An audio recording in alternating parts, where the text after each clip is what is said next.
All right, so we're diving deep today, and the topic is financial education. And Interesting. it was inspired by something you sent over, some stuff from Robert Kiyosaki. Ah, yeah, yeah. And, he makes some pretty bold statements, actually, right? About how, like, traditional financial advice, work hard, save money, all that is outdated. Right. And there's this, like, whole secret playbook to building wealth Yeah. that most of us just never even get a glimpse of. A hidden curriculum almost. Yeah, exactly. What do you make of that? Like, is he onto something, or is this? Well, he doesn't hold back, right? He's very Yeah. provocative. I mean, Yeah. his central argument is that the traditional path, go to school, get a job, Mhm. work hard, save money, that whole thing, Yeah. it sets you up to be an employee, Okay. not someone who builds real wealth. So he's saying it's not enough just to be a good worker. Right. Exactly. He even uses the word corrupt to describe schools for not teaching these skills. Wow. Yeah, it's pretty strong. That's pretty strong. But it's interesting though. It is. It is. It makes you think. Yeah. So what specifically makes him think that? Like, traditional education leads you down the wrong path. Well, he has this really vivid image. Okay. He says the moment you get that regular paycheck, Yeah. your brain practically shuts off. Oh, wow.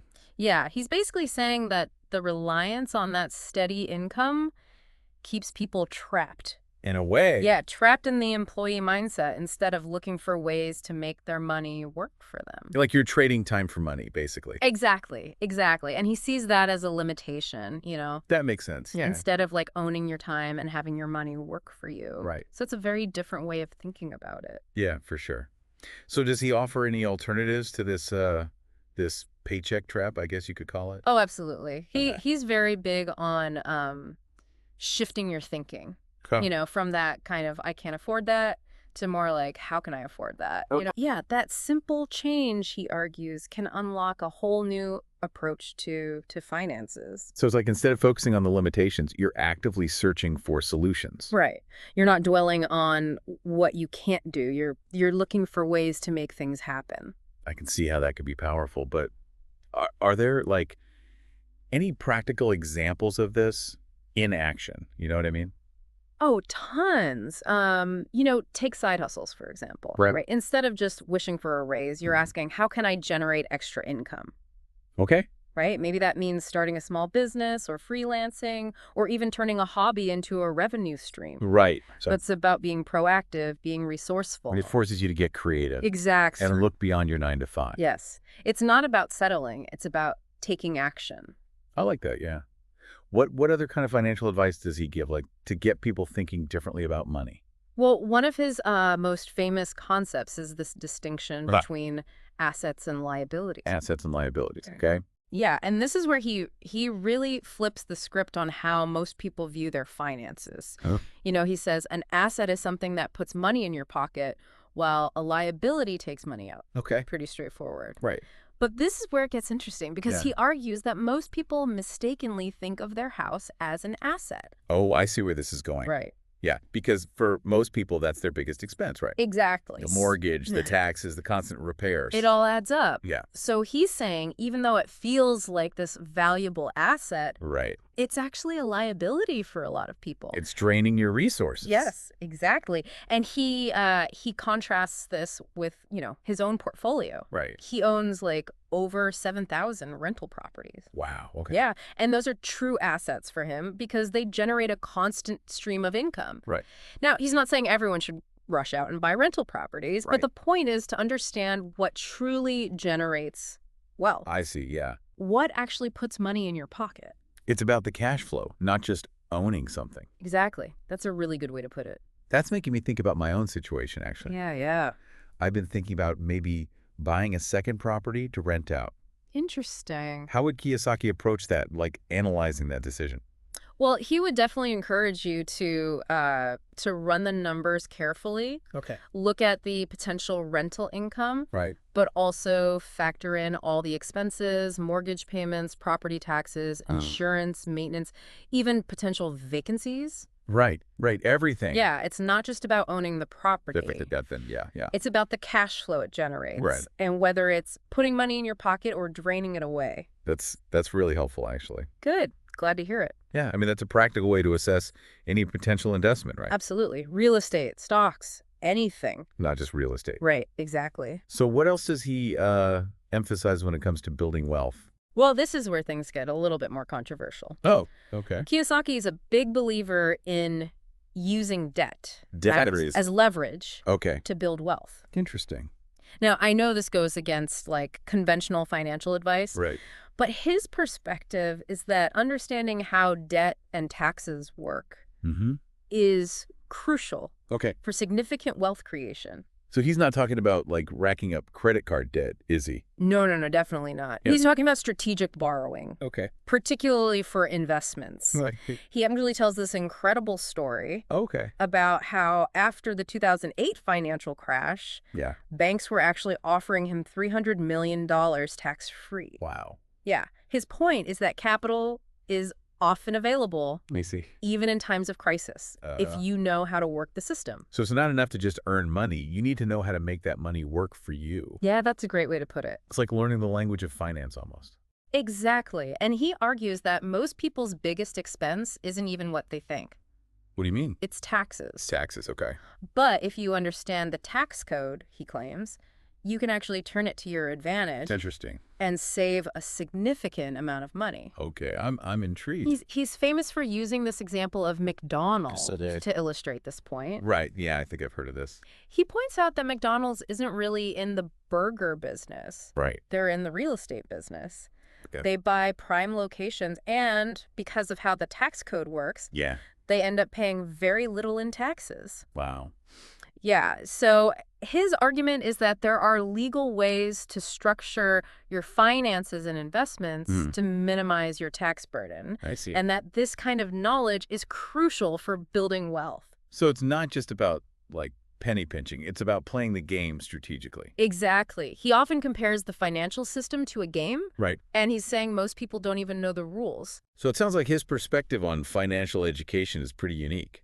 It's definitely thought-provoking. Yeah, and it makes you wonder, if this type of financial knowledge is so important, why isn't it more widely taught? Right. Like, why don't we learn this stuff in school? That's the million-dollar question, isn't it? It is. It is. And I think we'll delve into that more as we continue this deep dive. Definitely. Yeah, there's a lot to unpack there. For sure. So what else can you tell us about Kiyosaki's, unique perspective on financial education? Well, one thing that really stands out is it's fascinating how he kind of links financial education with a certain mindset, Yeah. It's almost like a psychological approach to money. Right. He believes that a lot of people, they're just afraid to make mistakes. Mm-hmm. And that fear keeps them from taking any action at all with their finances. Oh, I see. They'd rather play it safe than risk losing money. Yeah. But in his view, that fear is actually what's holding them back.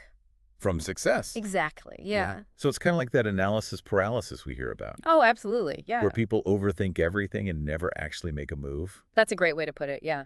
They're so afraid to mess up. Right, and Kiyosaki argues that you have to be willing to take risks, Calculated risks, of course. Yes, calculated risks, knowing that you might make mistakes along the way. Okay. But it's through those experiences, he says, that you really learn and grow financially. It's like, what's that saying? You can't make an omelet without breaking a few eggs. Exactly. He's basically saying you got to be willing to break a few eggs, or dollars, I guess, in this case, I like that analogy. to learn the game, right? Yeah, he even compares it to learning to ride a bike. Oh, okay. You're going to fall a few times before you get the hang of it. Right. But those falls are what ultimately teach you how to ride. Yeah, that makes sense. Takes the pressure off needing to be perfect right away.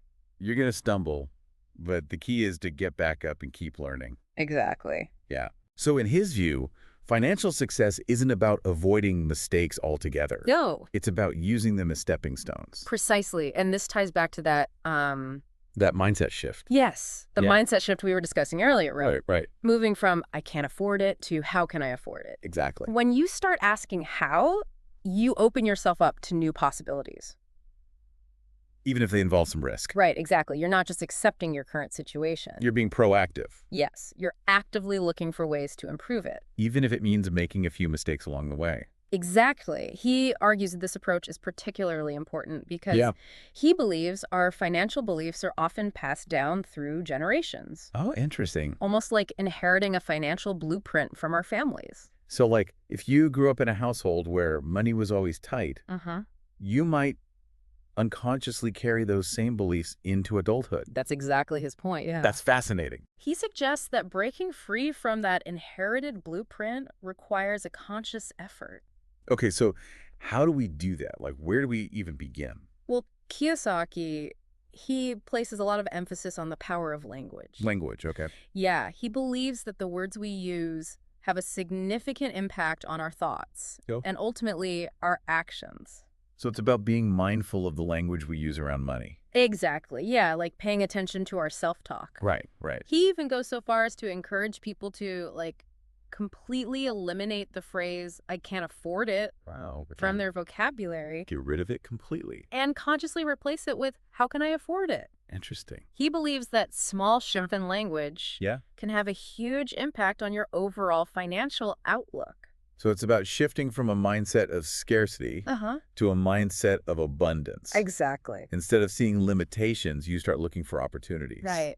It's funny, as we're talking, I'm realizing all of his ideas are kind of interconnected. They are, yeah. You know, it's about shifting your mindset, Hmm. understanding the rules of the game, Yep. being willing to learn from mistakes, Yes. and using language to shape your reality. It's all part of a holistic approach, really. Yeah. To achieving financial freedom. Taking control of your destiny. Exactly. And it sounds like financial education is really the cornerstone of his philosophy. Absolutely. He truly believes that financial literacy is the key to empowering yourself, building wealth. Achieving true independence. That's the goal. His books have obviously resonated with millions of people. Oh, yeah, for sure. But as we mentioned earlier, his views aren't without their critics.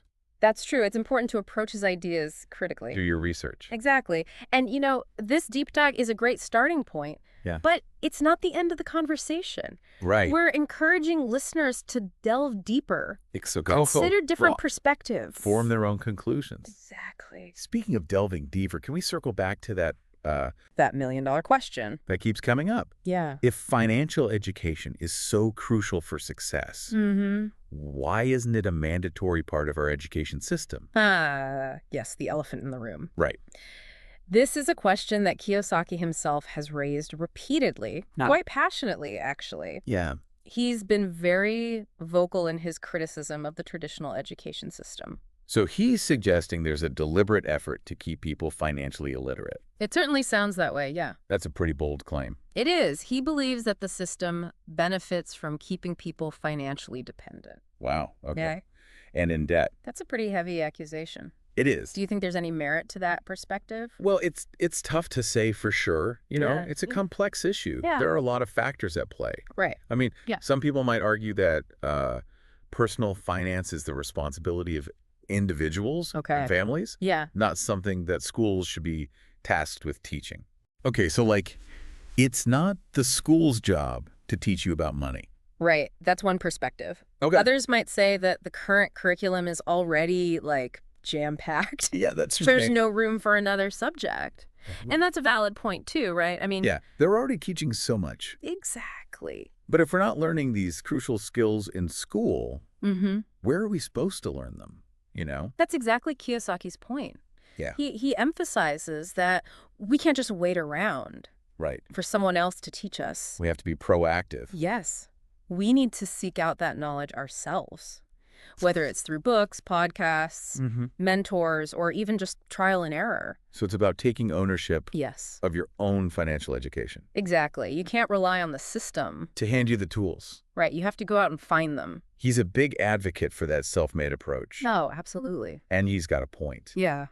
I mean, there's so many resources available these days, both online and offline. It's amazing, really. Yeah, the information is out there. Mm-hmm. It's just a matter of finding it. Exactly. And, you know, that's what we're all about here on The Deep Dive. That's right. We're trying to empower our listener To be more informed, to think critically. to challenge the status quo. Exactly. We want to spark curiosity, encourage further exploration. This deep dive is just the beginning. It's a starting point. It's up to each individual to continue the learning journey. And decide what resonates with them. One thing that's really stuck with me throughout this whole conversation Yeah. is Kiyosaki's emphasis on mindset. Oh, absolutely. Yeah. It's not just about learning financial strategies. It's bigger than that. It's about cultivating the right attitude towards money. He believes that a lot of people Mm-hmm.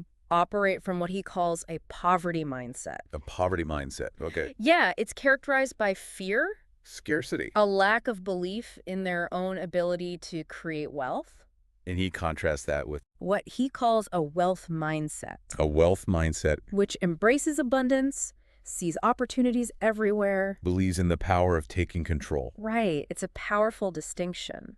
And it's not just about money, really. No, it's a whole way of looking at the world. It is. It is. And he argues that shifting your mindset is just as important If not more so. than learning specific financial tactics. It's funny. This reminds me of his quote, Oh, which one? intelligence increases through your mistakes, Yes, through the ups and downs of what you've learned. that's one of my favorites. It's a great reminder. That setbacks are inevitable. But it's how we learn from them. Exactly. That's what really matters. He's encouraging us to embrace the journey, With all its ups and downs. see every mistake as an opportunity, To learn and improve, and ultimately to build that financial intelligence. which is the ultimate goal, right? Exactly, yeah. It's not about being perfect. It's about being persistent, Yes, it's a lifelong process. of learning, Adapting. evolving your relationship with money. And I've said it better myself. So as we wrap up this deep dive, Okay. I want to leave our listeners with one final thought. Right. Financial literacy isn't just about building wealth. Yeah. It's about empowering yourself. And creating a more secure future. It's about gaining the knowledge and skills to make informed decisions. So you can live a life of freedom and choice. So keep those minds curious Keep those wallets informed. and keep exploring the fascinating world of finance, And remember, the journey to financial freedom. starts with a single step. What will yours be?